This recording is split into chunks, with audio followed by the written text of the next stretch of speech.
안녕하세요. 오늘도 사연살롱을 찾아주셔서 감사합니다. 저는 환갑을 훌쩍 넘긴 할머니예요.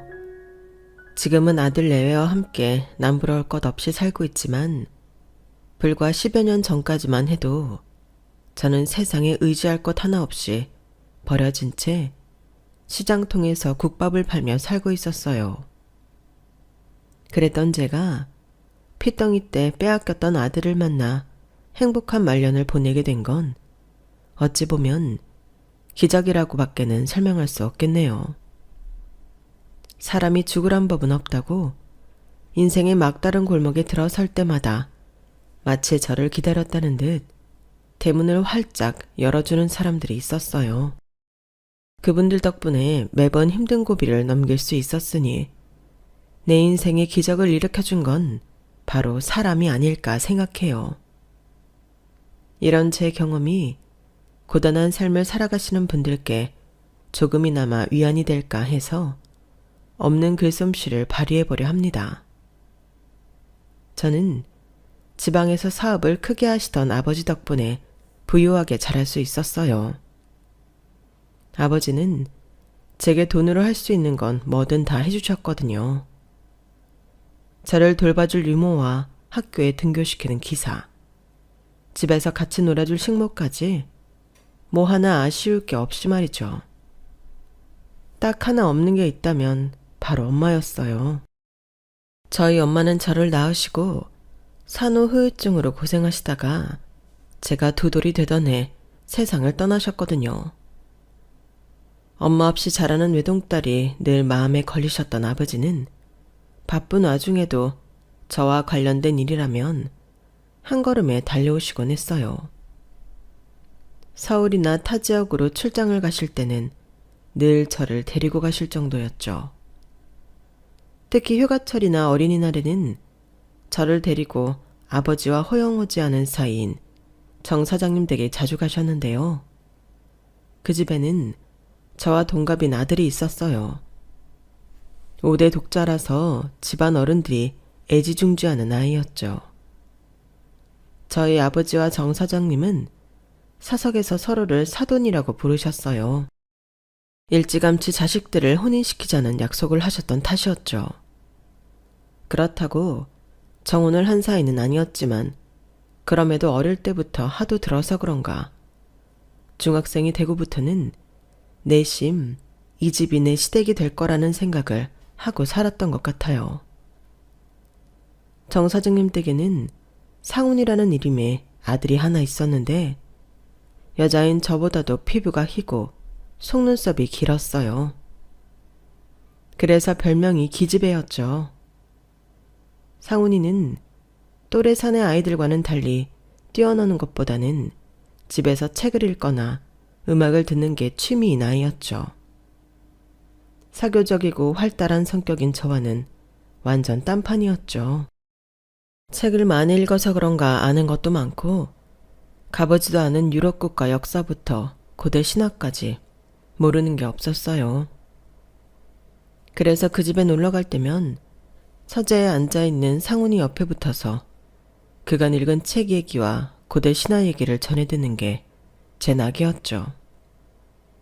그러면 저는 친구들과 몰래 극장에 들어가 어른들이 볼 법한 멜로 영화를 본 얘기와 과일을 빼먹고 친구들과 서울에서 내려온 유명 가수의 공연을 보러 간 일들을 전해주었어요. 그럴 때면 상훈이는 별세계 얘기를 듣는 것처럼 입을 떡 벌리고 제 얘기에 집중하곤 했어요. 너는 남진인이 나오나니? 뭐가? 둘 중에 누가 좋냐고. 난 남진이 좋더라. 이렇게 다리를 흔들 때면 꼭 엘비스 프레슬리 같거든. 그러면서 치마 밖으로 허벅지까지 쭉 빼고 다리를 덜덜 떨며 남진 흉내를 낼라치면 상훈이는 얼굴이 벌개져서는 고개를 돌렸어요. 얘, 너 왜 그렇게 얼굴이 빨갛니? 혹시 열나는 거 아니야? 걱정스런 마음에 손으로 상훈이 이마를 짚었더니 화들짝 놀라서는 서재 밖으로 달아나더라고요. 그때는 제가 왜 저러나 했는데 나중에 알고 보니 상훈이가 저를 많이 좋아하고 있었더라고요. 오히려 저는 상훈이를 동생처럼 생각하고 있었는데 말이죠.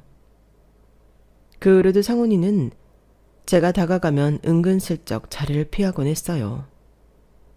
그래서 상훈이가 저를 싫어하나 생각했죠. 같이 붙어 앉아 있는 것도 피할 정도로 나를 싫어하는데 이래서야 결혼을 할 수 있을까 싶더라고요. 물론 두 아버지께서 장난처럼 하신 말이니 꼭 우리가 결혼할 필요는 없지만요. 그런데 하루는 아버지께서 제 방에 들어오셔서는 그러시는 거예요. 미희야, 너도 이제 고3인데 앞으로 뭘 할지 생각은 해뒀니? 아빠도 참, 뭘 하긴 뭘 하겠어요. 대학에 들어가야죠. 그래, 가고 싶은 학교랑 과는 있고? 글쎄요, 과는 모르겠고 성적이 된다면 서울에 있는 대학에 가고 싶어요. 생각 같아선 이대나 숙대에 가고 싶지만 그럴 성적은 안 되고 성적이 맞는 대학에 가야겠죠 뭐. 그러자 아버지가 입술을 달착이며 어렵게 말을 꺼내시더라고요. 그러지 말고 시집을 가는 건 어떠니? 듣자 하니 상훈이가 너를 많이 좋아한다고 하던데. 상훈이요? 아버지도 참, 걔는 저 안 좋아해요. 내가 근처에만 가도 기겁을 하고 도망치는걸요. 저를 싫어하면 싫어했지 절대 좋아하지 않는다고요. 그럼 이번 여름방학 때 가서 직접 물어보려무나. 그래서 여름방학 때 정 사장님 댁에 가게 됐을 때 작정을 하고 상훈이 방으로 들어갔어요. 이번엔 절대 도망 못 치게 방문을 등으로 누르고 섰죠. 그랬는데 웬일인지 이번엔 도망칠 생각도 않고 침대에 걸터 앉아 그러는 거예요. 나 안 도망가니까 거기 그러고 서 있지 말고 와서 앉아. 정말이니? 말은 그렇게 해놓고 내가 옆에 가면 얼른 방 밖으로 도망치려고 하는 거 아니지? 아니야. 안 그래도 미희 너한테 할 말 있어. 그래도 안심이 안 됐던 저는 문가에 서서 상훈이 얼굴을 빤히 쳐다보다가 도망칠 의지가 보이지 않길래 곁으로 다가가 의자에 앉았어요. 그랬더니 상훈이가 평소와 달리 긴장한 표정으로 그러더라고요. 너 고등학교 졸업하면 나한테 시집와라. 내 신부가 되어줘. 갑작스런 청혼에 온몸에 소름이 쫙 돋았어요. 언젠가 내가 결혼을 하게 된다면 아마도 그 짝은 상훈이가 될 가망성이 높다고 생각은 해왔지만 그건 그저 불확실한 예언과 같은 거였거든요.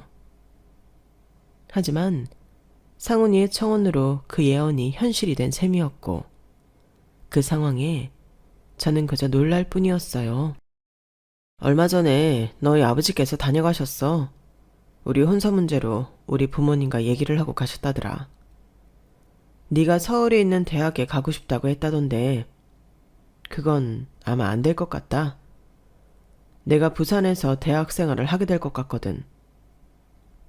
결혼이랑 내 대학 진학이랑 무슨 상관인데? 그러자 상훈이가 무거운 표정으로 말을 했어요. 고등학교 졸업하고 바로 식 올리기로 했으니까. 그렇게 되면 남편을 두고 너만 서울로 갈 수는 없잖아. 미쳤어? 대학 졸업도 않고 바로 결혼을 하게? 난 싫어. 난 어떻게든 서울에서 대학생활 할 거야. 고집 부리지 마. 다 널 위한 거니까.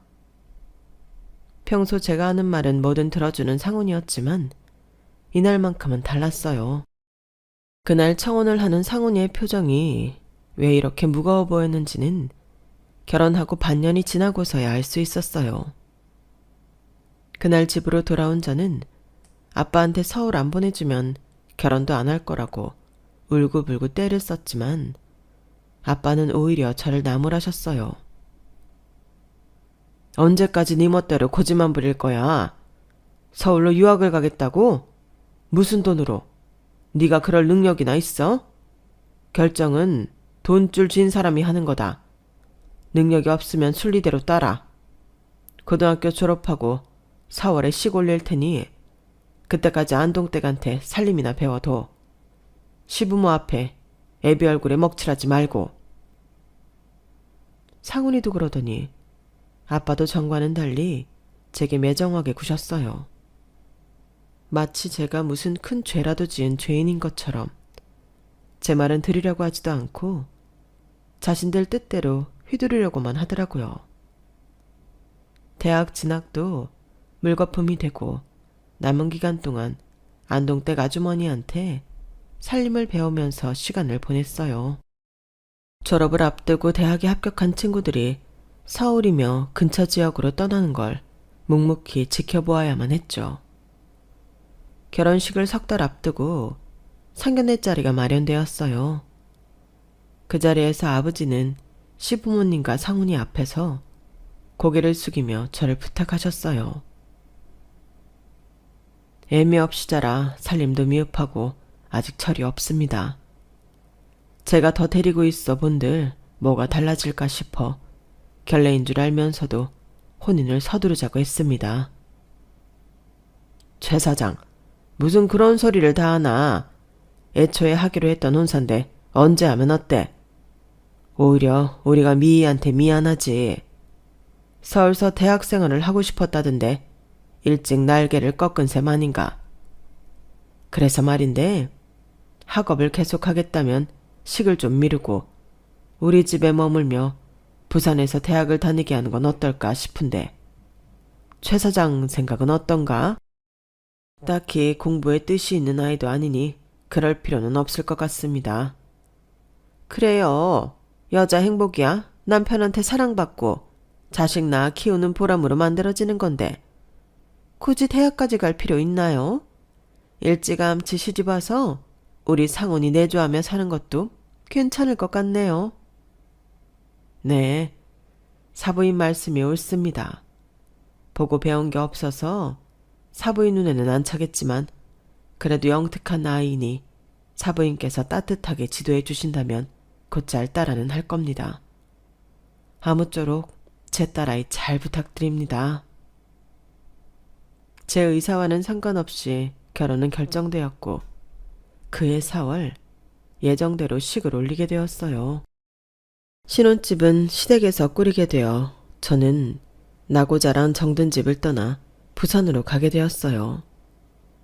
시댁에서의 생활은 지금까지 제가 살아온 것과 완전히 다른 것이었어요. 평소라면 눈도 뜨지 않을 시간에 일어나 식모들과 함께 아침상 준비를 하고 남편을 깨워 학교 보낼 준비를 해야 했어요. 부산대에 입학한 남편은 학업을 진행하며 결혼 생활을 했거든요. 지금은 사라진 제도지만 5대 독자라서 군대도 면제라 떨어져 지낼 필요 없이 결혼 생활을 이어갈 수 있었죠. 결혼 후 남편은 무척이나 제게 잘해주었어요. 저는 살림을 살고 있는데 자기 혼자 대학 생활을 하는 게 미안했던지 강의가 끝나면 동기들과 어울릴 생각도 않고 바로 집으로 돌아와 제 곁을 지켜주었거든요. 시어머니께서 매서운 시집살이를 시키신 건 아니었지만 그래도 시어머니는 시어머니인지라 많은 부분에서 눈치를 주셨어요. 이전에 아빠의 오랜 지인으로 알고 지내던 모습과는 또 다른 모습으로요. 그럴 때마다 남편은 저를 챙겨주려 노력을 했고요. 이를테면 이런 식으로요. 아침에 남편을 학교 보낼 준비를 하는데 어머님이 저를 불러 커튼이랑 이불 호청 뜯어서 빨라고 하시더라고요. 식모들이 할 일이지만 저도 할 줄 알아야 한다며 함께 하라고 하신 거죠. 그래서 남편과 아버님이 집을 나서자마자 이불 호청을 뜯고 있는데 집으로 전화가 온 거예요. 어머님이 받으셔선 통화를 하시더니 불쾌한 표정으로 저를 부르시더라고요. 예, 넌 하던 거 그만두고 상훈이네 학교로 좀 가봐라. 영어로 된 딕셔너리인지 뭔지 책상 위에 두고 갔다고 그것 챙겨서 오란다. 수업에 꼭 필요한 거라서 없으면 다음 수업을 들을 수 없다지 뭐니? 애도 참, 그리 중요한 거면 잘 좀 챙겨갈 것이지. 아, 영어 사전이요? 그런데 국문과 수업에 그게 왜 필요하대요? 아니, 누가 영어 사전 가져오란다니? 영어로 된 딕셔너리 가져오라고 하지 않든. 그리고 대학도 안 다녀본 애가 수업에 그게 필요한지 안 필요한지 뭘 안다고 그래? 잔소리 말고 얼른 가져다 주고 와. 상훈이 지금 수업 들어간다니까 교실 밖에서 지키고 섰다가 수업 끝나거든 얼른 주고 와. 이놈의 자식, 간만에 입을 호청 좀 빨라고 시켰더니 하필 이런 날 지차를 불러내고 그래. 어머님은 못마땅한 기색으로 방으로 들어가셨어요. 그 모습을 보니 저도 모르게 웃음이 나더라고요. 이게 다 남편이 꾸민 계략이란 걸 눈치챘거든요. 영어 사전이라고 하면 될 걸 일부러 딕셔너리라고 했잖아요. 그래야 어머님이 그게 뭔지 모르실 테니까요. 게다가 영어로 된 거니 어머님으로 하여금 뭔가 중요한 걸지도 모른다는 생각이 들게 했고요. 무엇보다 아무리 대학에 안 다닌 사람이라고 해도 국문과 수업에 영어 사전이 필요 없다는 건 다 알 거 아니겠어요. 그러니 집에서 빨래하느라 고생할 아내가 걱정돼 꾀를 낸 남편의 기지에 웃음이 날 밖에요. 그날 남편이 다니는 학교에 가게 된 저는 남편 손을 잡고 대학 캠퍼스를 거닐었어요. 그리고는 함께 태종대 구경도 하고 집으로 돌아왔죠. 아직 솜털이 가시지 않은 20살 동갑내기 부부였던 우리는 가끔 이런 깜찍한 몰래 데이트를 즐기곤 했어요. 이런 결혼 생활이라면 대학을 포기한 것도 아깝지 않을 것 같다는 생각이 들었죠. 하지만 이런 기쁨도 잠시, 결혼 3개월 차에 들어서자 본격적으로 시련이 불어닥치기 시작했어요. 예, 너도 알고 있었니? 네 아버지 회사 부도난 거. 세상에, 어떻게 하루아침에 그 큰 사업이 잿더미가 돼? 설마 이럴 줄 알고 결혼 서두른 거 아니야? 너 똑똑히 말해봐라. 네 아버지 회사 일이 될 거 진작부터 알고 있었던 거지? 어머님, 그게 무슨 말씀이세요? 저희 아빠 회사가 부도가 나다뇨. 너 지금 내 앞에서 연기하는 거 아니야? 정말 몰랐어? 세상에, 자기 딸한테까지 비밀로 했더니 네 아버지도 참 대단하다. 아, 뭐해? 당장 네 아버지한테 연락해보지 않고. 어머님 말씀이 떨어지자마자 친정에 전화를 걸었어요. 평소라면 안동댁 아주머니나 집에서 일하는 아이가 전화를 받았을 텐데 그날은 아버지가 바로 받으시더라고요. 걱정할 거 없다. 네 아버지 이렇게 안 죽는다. 수십 년을 사업하면서 위기 한 번 없었겠니? 부자가 망해도 3년은 산다고. 먹고 사는데 문제 없으니 걱정 말아라. 그동안 일만 하고 살았으니 이참에 쉬면서 강태공으로 사는 것도 나쁘지 않아. 아버지, 정말 괜찮으신 거 맞으시죠? 안 되겠어요. 제가 내일이라도 집에 들릴게요. 그럴 거 없다니까. 네가 그러면 시댁에서 더 걱정하지 않겠니? 이럴 때일수록 애비 걱정 그만하고 시부모님이 걱정하시지 않게 평소처럼 굴어야 해. 넌 이제 출가 외인이야. 최씨 집안 사람이 아니라 정씨 집안 사람이라고. 시부모님 공경하고 뱃속에 아이 잘 챙기면서 남편 내조에 신경 쓰면 되는 거다. 아버지께선 친정에 들르겠다는 저를 한사코 말리셨어요. 그때는 사정이 어떻게 돌아가는지 제대로 알지 못해서 아버지 말만 덜컥 믿어버렸는데 실상은 아버지 말씀과 달리 매우 좋지 않았어요. 그것도 모른 채 저는 아버지 말 맞다나 제 본분에 충실하려고 노력했어요. 지금으로선 그게 제가 할 수 있는 최선이라고 생각했거든요. 하지만 몇 달 뒤 들려온 건 청천벽력 같은 소식이었어요. 그건 바로 친정아버지의 부고였죠. 임신 5개월 차에 맞은 부친상으로 저는 심신이 단숨에 무너져 버렸어요. 친정아버지 장례 첫날부터 하도 울어서 결국 실신까지 하자 아버님께서는 저를 장례식에 참석을 못하게 하셔서 저 대신 남편이 상주 노릇을 했어요. 탈상하는 날이 돼서야 저는 장지까지 따라 나설 수가 있었어요. 선산의 친정아버지를 모시고 다음날 친정 살림을 정리하러 나서려는데 남편이 막아 서더라고요. 몸도 무거운 사람이 무슨 일을 한다고 그래? 당신은 집에서 쉬고 있어. 내가 가서 정리할게. 그래도 내 친정일인걸. 당신이 곁에서 도와주면 되잖아. 안 돼. 아버지께서 당신 집 밖에 못 나가게 하라고 하셨어. 혹시라도 뱃속에 아기가 잘못 되기라도 하면 안 된다고. 당신 나 믿지? 내가 가서 잘 정리하고 올게. 남편은 끝내 저를 두고 혼자 가서 집 정리를 하고 왔어요. 밤이 되자 일을 마친 남편이 집에 들어왔는데 손에는 제가 꼭 가져다 달라고 했던 앨범과 친정아버지 몇 가지 유품이 들려 있었어요. 그걸 보니 이제 정말 내가 고아가 됐다는 게 실감이 나서 눈물이 그치지 않더라고요. 하지만 진짜 시련은 아직 다가오지도 않은 상태였어요. 친정이 하루아침에 망하고 아버지마저 세상을 떠나시자 세상 어디에도 기댈 곳이 없어진 저는 아무짝에도 쓸모없는 철부지에 불과했어요. 아버님과 남편이 저를 아끼기는 했지만 저와 함께 대부분의 시간을 보내는 사람이 시어머니라는 게 문제였어요.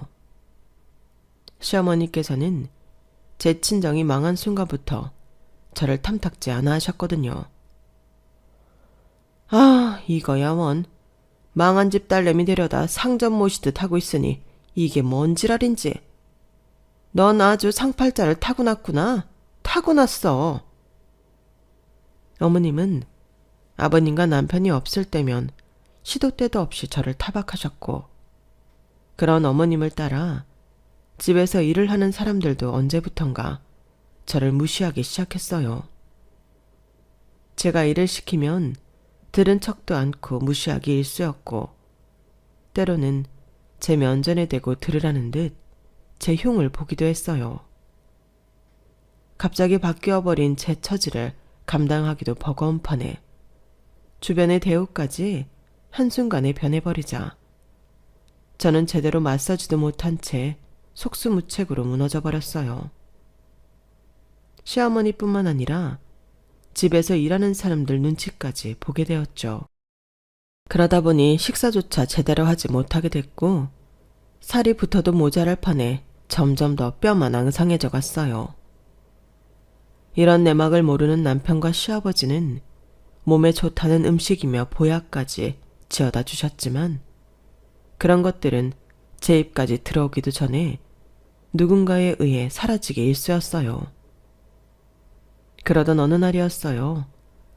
아침에 남편과 아버님을 배웅하고 부엌으로 돌아간 저는 평소처럼 아침상을 물리고 나온 설거지를 했어요. 일하는 사람들은 그런 제게 눈길 한번 안 주고 부엌 한켠에서 뭔가를 먹고 있었죠. 그런데 그때였어요. 니들이 왜 그걸 먹고 있어? 내가 내 안사람 먹으라고 사다 놓은 걸.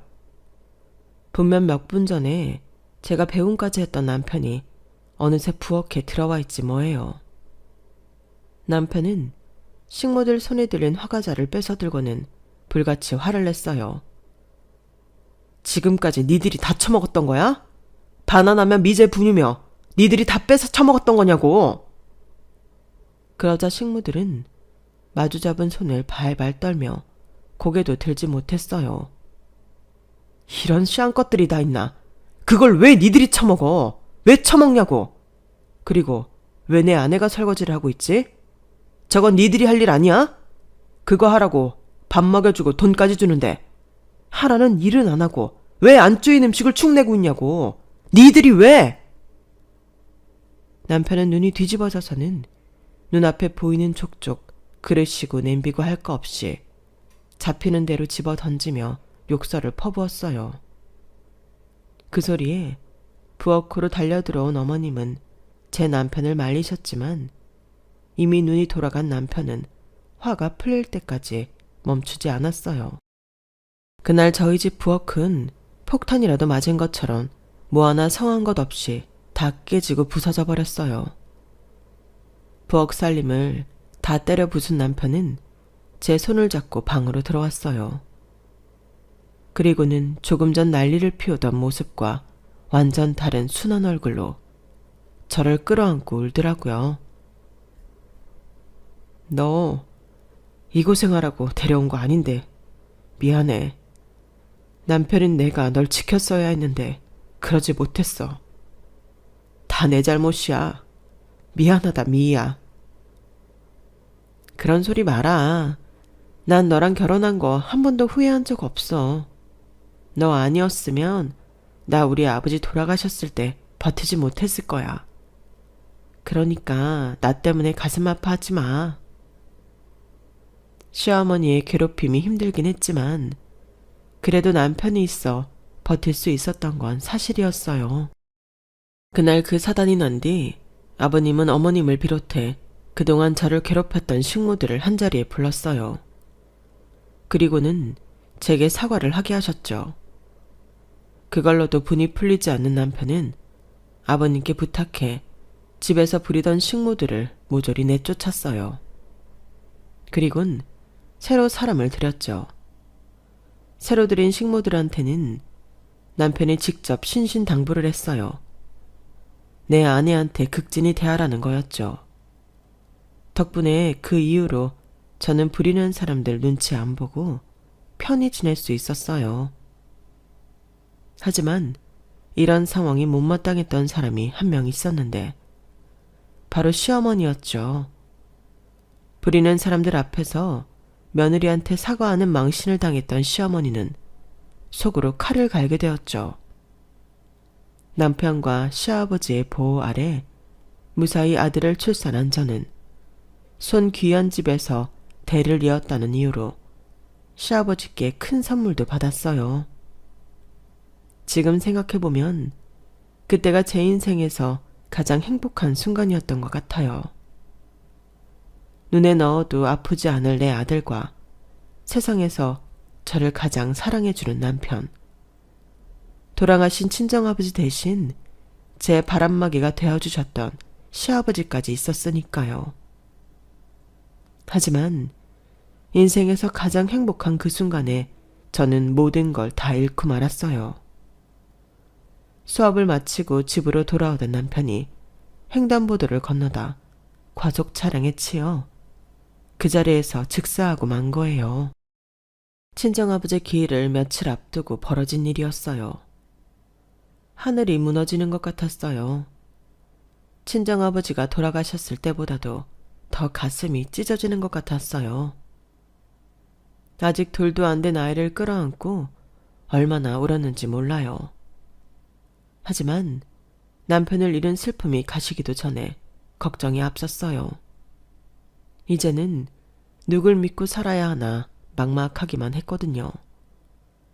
남편의 죽음으로 이전까지 제 편이 되어주셨던 아버님도 등을 돌리기 시작하셨어요. 어머님은 독을 잔뜩 품은 독사처럼 제게 날카로운 이빨을 들이대셨죠. 박보살이 그러더라. 이게 다 죄 많은 인연을 집에 들인 탓이라고. 지 애미 잡아먹고 태어난 년이 친정 살림 틀어먹은 것도 모자라 지 애비에 남편까지 줄줄이 잡아먹었다고. 여보, 저년 집에서 내쫓읍시다. 저년이 있는 곳마다 줄초상이 난다는데 하나뿐인 내 손자까지 목숨 잃으면 어떡해요? 생떼 같은 내 새끼까지 잡아먹은 년인데 저런 걸 어떻게 집에 데리고 사냐고요. 제발, 제발 저년 좀 내 눈앞에서 치워주세요. 네? 시어머니는 아들의 장례를 치른 뒤로 무속인들의 말을 앞세워 저를 내쫓아달라고 아버님께 매달렸어요. 처음엔 그 말을 외면하던 아버님도 시간이 지나자 조금씩 흔들리는 것 같더라고요. 집안에 우환이 생길 때마다 어머님이 모든 걸 다 제 탓으로 돌리셨거든요. 멀쩡하던 당신 사업이 휘청하게 된 것도 다 죄 많은 천연 때문이라고요. 천연을 계속 데리고 있다가는 우리 손자 목숨까지 위험해진다고요. 여보, 제발 천연 좀 집에서 내쫓아주세요. 내 손자만이라도 지킬 수 있게 도와달라고요. 태풍에 아버님 사업에 차질이 생기자 어머님은 득달같이 달려들어 또다시 무속인의 말을 근거로 모든 걸 제 탓으로 몰아가셨어요. 그렇게 언제 꺼질지 모르는 촛불 앞에 서 있는 것처럼 위태롭게 하루하루를 버티던 저는 제 아들의 돌도 되기 전에 집에서 쫓겨나게 되었어요. 저를 집에서 내보내던 날 아버님이 그러시더라고요. 우리를 원망해도 좋다. 하지만 아들 자식까지 떠나보낸 마당에 대리를 손자 녀석은 지켜야 하지 않겠니? 이 돈이면 어디서든 뿌리 내리고 살 수 있을 거다. 아버님, 제가 더 잘할게요. 그러니 제발 절 내쫓지 말아주세요. 너도 알 거 아니냐? 지금 이 상태로라면 네 시애미 등살에 네가 얼마 못 버틸 거라는 걸. 네 자식 앞에서도 못 볼 걸 보며 살 생각이야? 자식 같으면 못 받고 살 거냐고. 그러니 떠나라. 네 아들은 내가 책임지고 훌륭하게 키워내마. 대신 이 집을 나가거든 다시는 찾지 말아라. 네 아들이 보고 싶어도 절대로 찾지 마.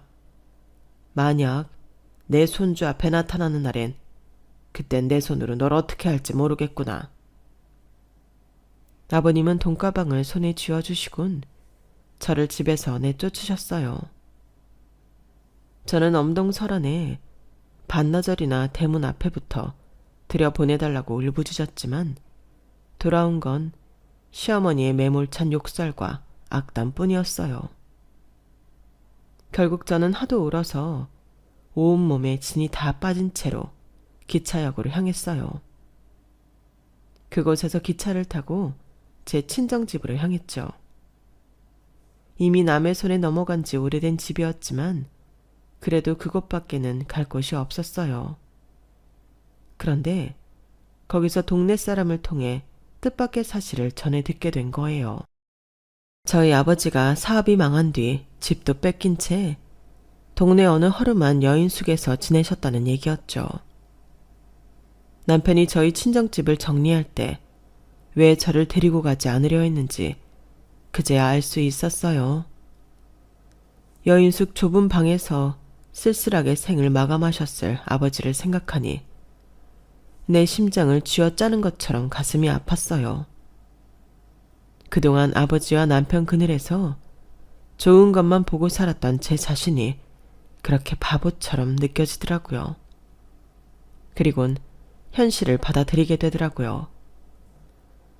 그래, 어쩌면 어머님 말씀이 맞는지도 모르겠어.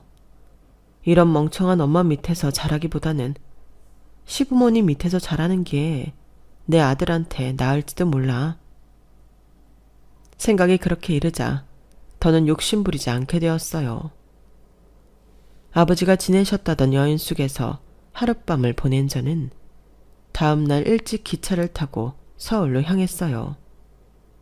모든 걸 다 잊고 새롭게 시작해야겠다고 생각했을 때 떠오르는 것이 서울뿐이었거든요. 20살의 내가 가지 못했던 서울에서 다시 시작하자 싶었죠. 하지만 서울역에 내리자마자 제 인생은 또다시 궁지에 몰리게 되었어요. 돈이 든 가방이 사라진 거였죠. 좌석 미치고 선반 위고 죄다 뒤져보았지만 어디에도 없었어요. 결국 빈손으로 서울로 상경한 저는 정처 없이 길을 걸었고 며칠 길에서 밤을 지새웠어요. 술에 취한 치객한테 몹쓸 일을 당할 뻔도 하고 배고픔에 찐빵집 앞에 서성이다 구정물 세례를 당하기도 했어요. 그러다 시장통에서 흘러나온 구수한 냄새에 이끌려 어느 국밥집 앞에 도착했는데 그 집 주인 할머니가 저를 쓱 훑어보시고는 국밥 한 그릇을 말아주시더라고요. 저 돈이 없어요. 염치 불구하고 일단 먹을까도 생각했지만 일말의 양심은 있어서 먼저 돈이 없다는 사실을 밝혔어요. 그랬더니 주인 할머니가 그러시는 거예요. 누가 돈 받겠대?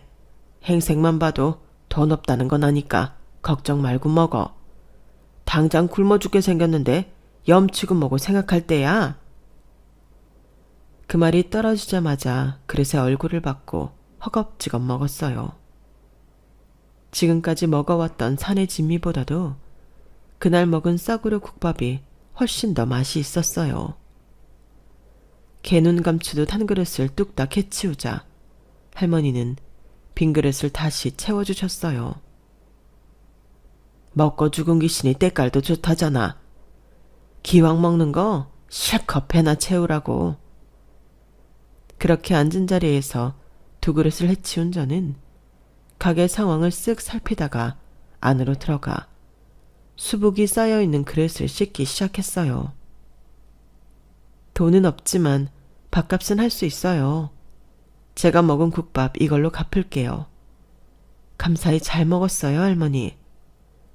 그래도 눈치가 있어서 어디 가서도 굶어 죽지는 않겠네. 그래, 그렇게라도 밥값을 하면 되는 거야. 저는 밥값을 갚으려고 설거지를 도왔을 뿐인데 주인 할머니는 그런 제가 마음에 드셨는지 당신이 사는 집으로 데려가 잠도 재워주시고 가게에서 일을 하게 해주셨어요. 가게라고 해봐야 시장통 한켠에 자리한 노상이었지만요. 그렇게 국밥집 할머니 집에서 살게 된 저는 할머니 가게를 물려받아 수십 년을 국밥 장사를 했어요. 그러는 사이 주인 할머니도 돌아가시고 할머니 단골보다 제 단골이 더 많아졌어요. 주인 할머니께서 갈 곳이 없던 제게 온정을 베푸신 것처럼 저도 형편이 어려운 이웃들한테는 공짜 밥도 퍼주고 주머니가 가벼운 손님들을 생각해 오랜 세월 최소한의 이웃만 남기며 저렴한 가격으로 국밥을 팔았어요. 그 덕에 가게는 늘 손님들로 북적였고 크게 버는 돈은 없어서도 먹고 사는데 어려움은 없었죠. 그런데 어느 날부턴가 안면 근육이 제멋대로 경련이 일고 두통이 심해진 거예요. 그래서 하루는 아침 장사도 접고 동네 병원에 갔는데 뇌종양이 의심된다며 큰 병원으로 가라지 뭐예요. 사실 세상에 별 미련이 없어서 언제 죽든 상관없다고 생각했었는데 막상 중병에 걸렸을지 모른다는 말을 듣고 나니 겁이 덜컥 나더라고요. 그렇게 대학병원에서 검사를 받았는데 다행히 뇌종양은 아니고 뇌수막종이라고 하더군요. 하지만 현재로선 약물 치료는 불가능하고 수술을 해야 한다고 했어요. 그러자면 몇 달은 꼼짝없이 가게 문을 닫을 수밖에 없는 상황이었죠. 그동안 쉬지 않고 일을 하기는 했지만 그리 벌어놓은 돈이 많지는 않아서 덜컥 겁이 났어요. 장사를 몇 달 쉬면 손해도 손해지만 병원비와 수술비가 얼마나 나올지 몰라서 걱정이 됐어요. 주변에 손 벌릴 곳도 없는데 만약 돈이 부족하면 큰일이니까요. 내 몸 움직여서 벌어먹고 사는 처지로선 이보다 심각한 상황도 없었죠. 그래도 살자면 어쩔 수 없는지라 수술을 감행하게 됐죠. 제가 가족이 없어서 수술을 마치고도 곁을 지켜줄 사람이 없었어요. 수술을 하고 며칠간은 간병인을 썼지만 돈 걱정에 그 후로는 저 스스로 병원 생활을 해야 했어요. 그래도 다행인 건 저를 수술해준 담당 선생님이 친절한 분이셔서 간호사분들한테 저 좀 잘 봐달라고 특별히 부탁까지 해주셨더라고요. 게다가 아무리 늦게까지 수술이 있어도 꼭 퇴근 전에 제 병실에 찾아와 상태를 확인하고 가셨어요. 선생님 어머니께선 얼마나 아들이 자랑스러우실까. 인물도 좋고 실력도 좋고 인품까지 훌륭한 아드님을 두셨으니. 그럴까요? 저는 어머니 얼굴도 모르고 자라서. 에구 이런, 내가 괜한 소리를 했네요. 실은 나도 내 아들이 어떻게 자랐는지 모른 채 살고 있답니다. 지금쯤이면 선생님 나이 또래 정도 됐을 텐데 어떻게 자랐을지 상상도 안 돼요. 이럴 줄 알았으면 진작에 사진이라도 찍어 놓을 걸. 그러지 못한 게 한이 되네요. 돌 전까지는 남편을 많이 닮았었는데 그래서 아들 생각이 나면 죽은 남편 사진을 꺼내보곤 한답니다. 그리곤 수줍게 남편과 함께 찍은 빛바랜 사진을 지갑에서 꺼내 보여주었어요. 그랬더니 그 사진을 본 의사 선생님 표정이 조금 이상해지더라고요. 그리고는 굳은 표정으로 병실을 나갔어요. 그리고 다음 날 담당 선생님은 오전 회진 때도 그렇고 퇴근 시간 때도 그렇고 제 병실을 찾지 않았어요.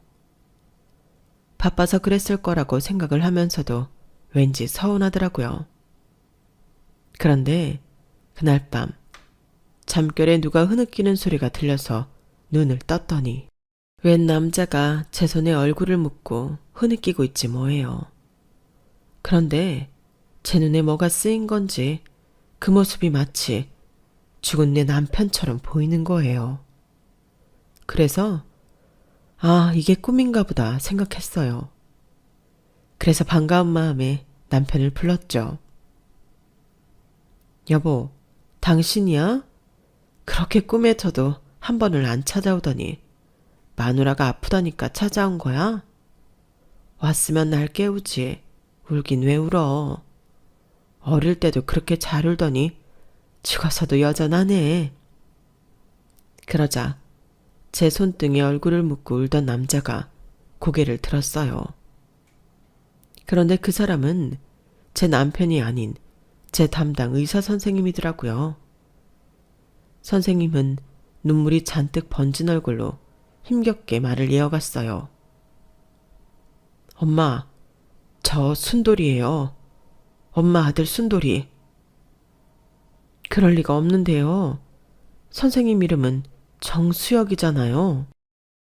호적엔 그렇게 올라가 있지만 어릴 때 집에서는 순돌이라고 불렀어요. 돌아가신 아빠가 엄마 힘들지 않게 순하게 자라라고 그렇게 지어주셨다고요. 그 말에 목이 탁 막혔어요. 그리곤 하염없이 눈물이 흘러내렸어요. 의사 선생님 말대로 제 남편이 어린 아들한테 순돌이란 이름을 지어주었거든요. 40년 만에 만난 아들을 끌어안고 서럽게 울던 저는 한편으로 너무 미안하기도 했어요. 엄마인 내가 내 새끼 얼굴도 이름도 알아보지도 못했다는 사실이 너무 창피하고 미안했거든요. 그날 자리를 옮겨 아들과 얘기를 나누다 보니 아들이 어떻게 내가 엄마라는 걸 알게 됐는지 알 수 있었어요. 제가 보여준 사진 속 남편 얼굴을 보고 알았던 거였죠. 그래서 확인차 할아버지를 찾아가 저에 대해 물었던가 봐요. 그렇게 이름과 나이를 알게 된 아들은 낡은 사진첩에서 남편과 함께 찍었던 제 고등학생 시절 사진을 찾아냈고 제가 자신의 엄마라는 확신을 갖게 되었던 거예요. 시어머니는 10수년 전에 세상을 떠나시고 시아버지는 현재 서울 모처 요양원에 계시다고 했어요. 엄마가 돌아가신 줄로만 알았어요. 할머니한테 그렇게 듣고 자랐거든요. 그런데 사진 속 아빠를 보고는 의심이 가더라고요. 평소 할머니가 엄마에 대해 안 좋은 말만 하셨었는데 어쩌면 사이가 안 좋아서 돌아가셨다고 거짓말을 한 게 아닐까 하고요.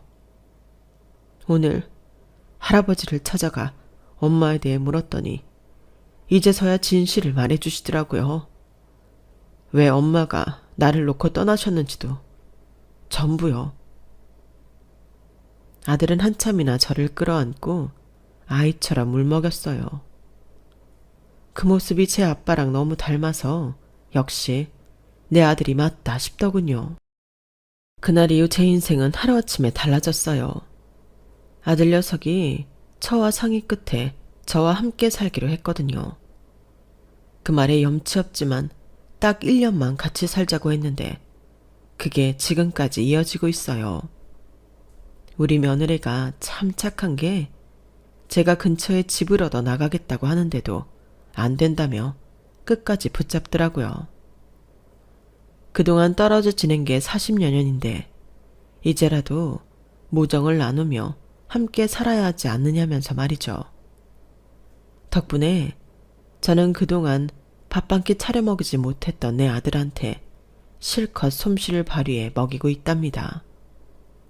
며느리는 수고스럽지 않냐고 쉬라고 하지만 제가 만든 음식을 내 아들 내외와 손주, 손녀가 맛있게 먹는 걸 보면 얼마나 행복한지 몰라요. 인생에 행복이 뭐 있나요? 내 새끼들 입에 맞는 거 넣어주는 게 행복이죠. 한때는 내가 전생에 죄를 많이 지어 이런 시련을 겪고 사나 생각했는데 지금에 와서는 내 인생의 고비 때마다 나를 도와준 고마운 사람들 얼굴만 떠오르네요. 내 아버지 회사가 망한 걸 알면서도 저를 지키려 결혼을 감행한 내 남편과 집도 절도 없이 떠돌게 된 저를 아무 대가 없이 받아주신 국밥집 사장님, 그리고 수십 년 동안 제 가게를 찾아와 국밥을 팔아준 손님들 말이에요. 고생 끝에 낙이 온다고 여러분도 버겁게 느껴지는 지금, 이 순간의 고비만 잘 넘긴다면 분명 언젠가 저처럼 웃는 날을 만날 수 있을 겁니다. 제 사연 들어주셔서 감사드리고요. 여러분들의 가정에 행복이 가득하시길 바랍니다. 여러분, 사연 댓글에 응원과 현명한 조언 부탁드려요.